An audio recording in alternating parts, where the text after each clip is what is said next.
নমস্কার বন্ধুরা, great Indian food with বাসন্তী চ্যানেলে আপনাদের সবাইকে স্বাগত জানাই। আমার আজকের আরও একটা নতুন রেসিপি দই কাতলা। এই গরমের দিনে দই কাতলা খেতে বেশ ভালো লাগে। তাহলে আসুন খুব তাড়াতাড়ি এই দই কাতলাটা আমরা করে দেখাই। গ্যাসটা আমি জ্বালিয়ে নিলাম। এখন মাছগুলো নুন হলুদ মাখিয়ে নেব।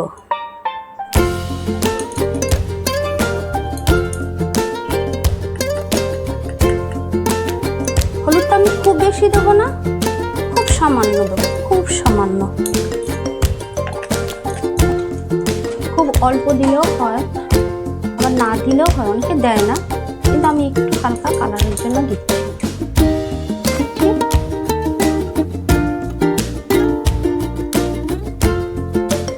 মাছগুলো আমি হালকা আগে ভেজে নেব।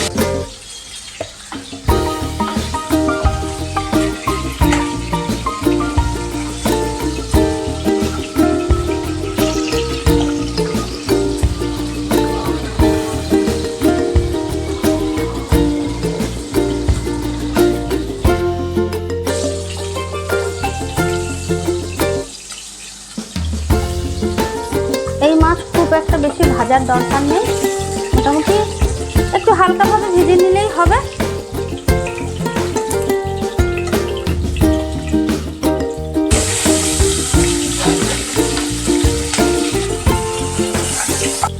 তুলে নেব। এবার ফোড়নে আমি দেব একটা তেজপাতা, একটা শুকনো লঙ্কা, এলাচ, লবঙ্গ, দারচিনি আর জিরে।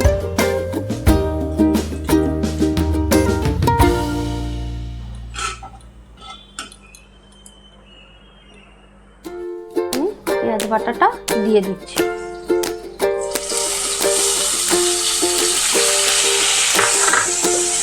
একটু ঢেকে দিই। এবার আমি দিয়ে দেব পরিমাণ মতো, খুব সামান্য আদা বাটা,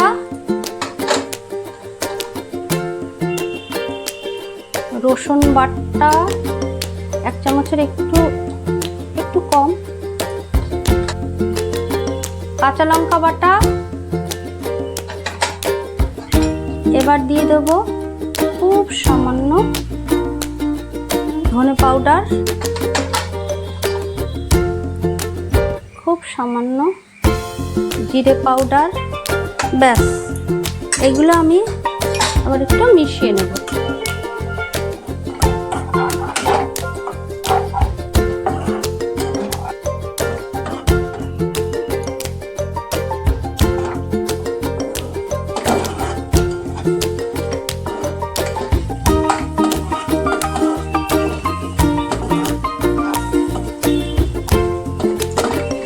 এবার যখনই দেখবেন এই তেলটা ছেড়ে আসবে, আমি অন্য মশলা অ্যাড করব।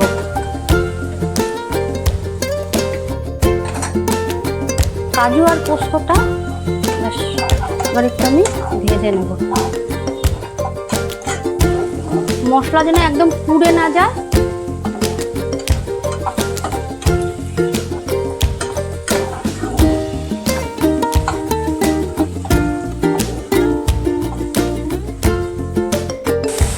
মশলাটা খুব সুন্দরভাবে কষানো হয়ে গেছে, বেশ তেল ছেড়ে আসছে মশলা দিয়ে।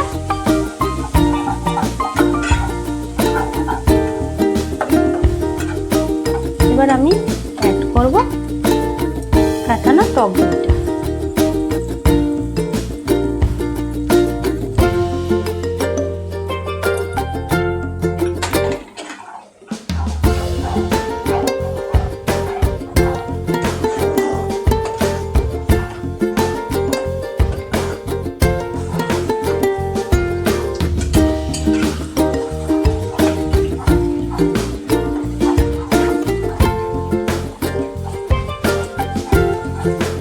প্রয়োজন মতন নুনটা দেবো, যতটুকু লাগবে ততটুকুই দেব।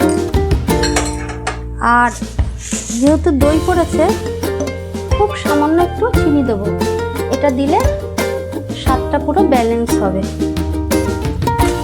দিয়ে এবার আমি একটু জিনিসটা ভালো করে মিশিয়ে নেব। আমার মশলাটা খুব সুন্দরভাবে তাই আসল স্বাদ হয় রান্নায়। তো দেখুন এই যে মশলার বাটি ধোয়া জল, ব্যাস এটা আমি অ্যাড করব। এটাতেই আসল স্বাদ হয় রান্নাতে। এবার গ্যাসের ফ্লেমটা আমি একটু জোর করে দিলাম। ফুটলেই আমি গ্যাসের ফ্লেমটা একদম আস্তে করে দেবো, লোতে করে দেবো।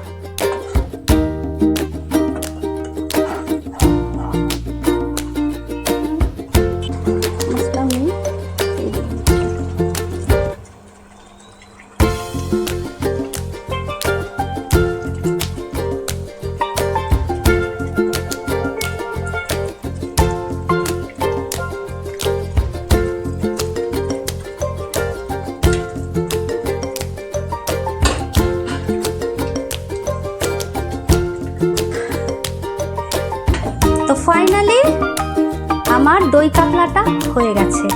এবার আমি গরম মশলা আর ঘি দিয়ে জিনিসটা ঢেকে রেখে দেবো, যাতে ফ্লেভারটা মাছের মধ্যে ঢোকে আর খেতেও খুব ভালো লাগে। তাহলে ফাইনালি আমি গরম মশলাটা দিয়ে দিচ্ছি। এবার